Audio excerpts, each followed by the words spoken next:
Hey everyone, and welcome back to my channel, Life in Arizona. Today we're going to be talking about the pros and cons of moving to Mesa, Arizona. Mesa is a large city in the Phoenix metropolitan area and is a popular destination for families, retirees, and even young professionals. Are you thinking about moving here? Well, stay tuned as we explore the pros and cons of living in this sunny city. As I mentioned in my other videos on Mesa, it's a very large suburb of Phoenix. Mesa itself has around 500,000 residents according to the last census. So let's start talking about the pros. Number one, the weather. It's got to be what Mesa and what Arizona is most famous for. It's abundant sunshine. With over 300 days of sunshine per year, if you are someone who thrives in the sun, in the warmth, then Mesa might be that place for you. Mesa has warm, sunny weather pretty much year round. So if you're looking to escape cold winters, maybe you should check out Mesa. Pro number two, the location. When you call this city home, you'll be within 6 hours of cities like San Diego, Los Angeles, Las Vegas, and even attractions such as the Grand Canyon.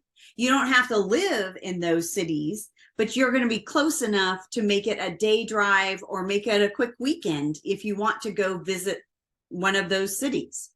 Mesa has 3 major freeways that surround it: the 101, the 202, and the 60.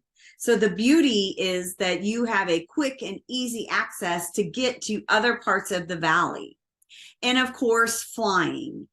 Flying is pretty simple when you live in Mesa. You have access, pretty quick access, to 2 airports. One is the Phoenix Mesa Gateway Airport that is in Mesa. And then you also are about a 20-minute drive from Phoenix Sky Harbor International Airport. Pro number 3, the cost of living. Like much of Arizona, the cost of living in Mesa is fairly close to the national average, especially for those moving to Arizona from larger cities or the coasts. The cost of living might feel like a breath of fresh or maybe affordable air. Statistically, the 2 categories where Mesa costs exceed the national average are housing and transportation. And I think the transportation costs are likely due to the higher than average insurance and registration fees for the entire state of Arizona, not just Mesa specifically. And pro number 3, things to do. Mesa has a lot to offer our residents and visitors alike. There are plenty of museums, parks, restaurants, and shopping opportunities.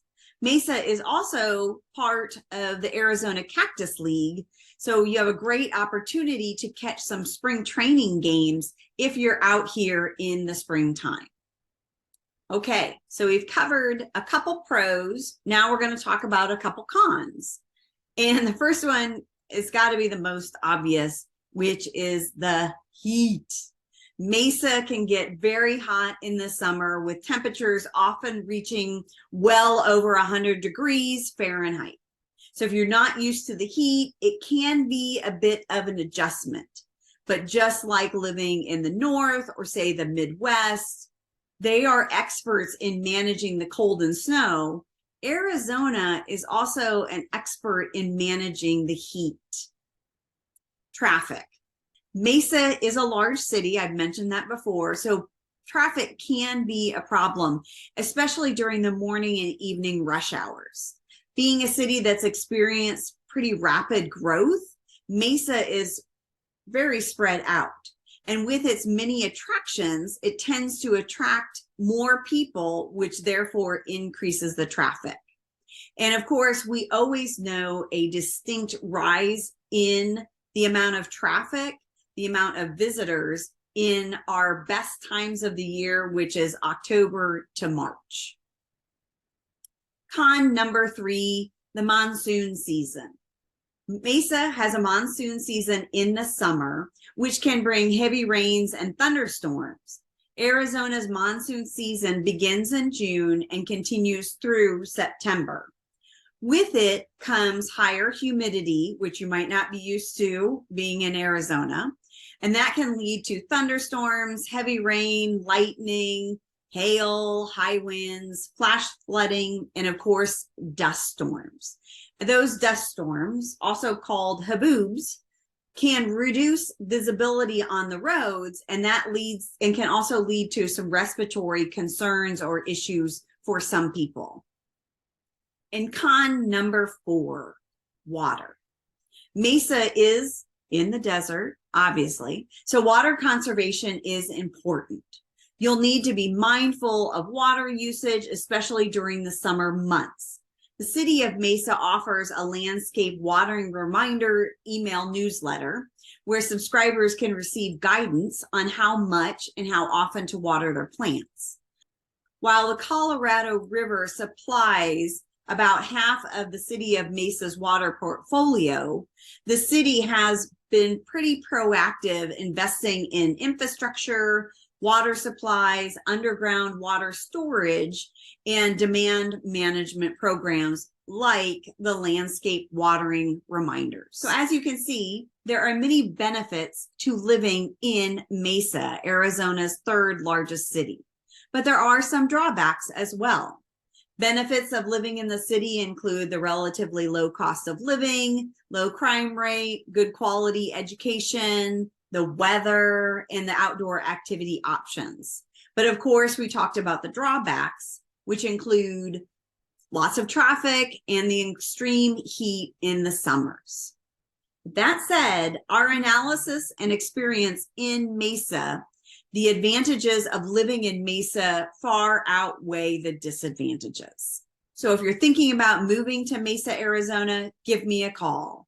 We are the #1 HomeSmart team, not just in Arizona, but in the entire United States. And we would love to assist you in making that move to Mesa. That wraps up our video on Mesa for today. So tell me in the comments below which area of the Phoenix Valley or even Arizona you would like me to showcase next. I not only work in the Phoenix Valley, but I also work in the Payson area and also up in the White Mountains, which is the Show Low, Pinetop, Lakeside area.